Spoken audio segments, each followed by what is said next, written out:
پیش کریں گے ان سارے اداروں کو، اور مطالبہ ہے ہمارا یہ مطالبہ نہیں ہمیں کوئی گرفتار نہ کرے، ہم تو شہادت کا بھی کل کے پروگرام میں پرسوں اعلان کر چکے ہیں، ہو جائے کوئی بات نہیں، حق کے لیے جان نکلے تو نقصان نہیں ہوگا، کام آ جائے گی کہ قیامت تک حق باطل میں فرق کے لیے اس جان نے اپنا کردار ادا کر دیا۔ گرفتار کر لیں، جیل میں ڈالیں، روزانہ پٹیاں چلائیں، میرے نام کے ساتھ گستاخ لکھ کے کوئی بات نہیں، کوئی بات نہیں۔ ہم یہ جو گرفتاریوں کے وہ دے رہے ہیں دھمکیاں، اس کے نہیں کہتے کہ گرفتار کوئی نہ کرے، نہ بھاگیں گے نہ چھپیں گے، اور سینہ تان کے لبیک یا رسول اللہ صلی اللہ علیہ وسلم کی صدائیں بلند کرتے ہوئے انشاءاللہ گرفتاری پیش کریں گے۔ لیکن اگر انہوں نے مجھے گرفتار کیا تو میں اپنا یہ مطالبہ ویسے رکھوں گا جیسے میں نے کوتوالی تھانے کے اندر رکھا تھا، اور کہا تھا پہلے یہ میرے مطالبے پیش کرو پھر میں باہر نکلوں گا، ورنہ نہیں نکلوں گا۔ میں پھر ان کو 80 کوڑے مرواؤں گا، اگر تم نے مجھے رہا کرنا ہے تو پہلے جا کے ان کو 80 کوڑے مارو کہ جنہوں نے جھوٹی بات کی تھی۔ تو یہ ایک پیغام تھا جس کے لیے میں نے یہ گفتگو کی، اور میں یہ بھی جو ہمارے علماء و مشائخ اس سلسلہ میں اصلاح کی خاطر مذاکرات کر رہے ہیں، وہ ہمارے سروں کے تاج ہیں، ان کے دل میں درد ہے امت کا، چونکہ عوام میں آگ لگائی گئی ہے، عامت الناس کو ان کمینوں نے بڑا پریشان کیا ہے۔ تو ہمارے سادات کرام پیران طریقت شیوخ الحدیث جنہیں درد ہے مسلک کا دین کا، ہم ان کی کوششوں کو بھی خراج تحسین پیش کرتے ہیں، اور ہماری کوئی ضد نہیں،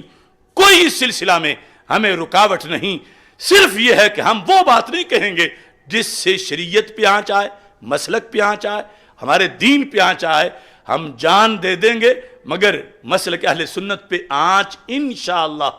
اللہ توفیق دے نہیں آنے دیں گے۔ تو اس سلسلہ میں یہ میں پھر ایک بار میڈیا کے احباب کا شکریہ ادا کرتا ہوں، یہ آئے تو ہیں، اللہ انہیں توفیق دے یا کہ یہ چلا بھی سکیں، اور باقی جو ان کے میڈیا ہاؤسز ہیں وہاں جو بیٹھے ہوئے مالکان یا افسران ہیں، اللہ ان کو بھی وقت کا فریضہ سر انجام دینے کی توفیق عطا فرمائے۔ جتنے دوستوں نے لائیو سنا، جتنے دوست آگے سنیں گے، جتنے اس پیغام کو پہنچائیں گے، اللہ سیدہ طیبہ طاہرہ رضی اللہ تعالی عنہا و سلام اللہ علیہا کے فیضان کے صدقے ان سب کی نسلوں کو بھی خوشبودار بنائے۔ وآخر دعوایا ان الحمدللہ رب العالمین۔ میرے ساتھ مل کے نعرہ لگاؤ، سارے بولو، تم بھی اور جو دور سن رہے ہیں، ہم عظمت رسول کے، ہم عظمت رسول کے، ہم چادر بطول کے، ہم چادر بطول کے، طیبہ طاہرہ، بے گناہ بے خطا، بے گناہ بے خطا، بے گناہ بے خطا، لبیک لبیک لبیک یا رسول اللہ، لبیک لبیک لبیک یا رسول اللہ، لبیک لبیک لبیک یا رسول اللہ صلی اللہ علیہ وسلم۔ وآخر دعوایا ان الحمدللہ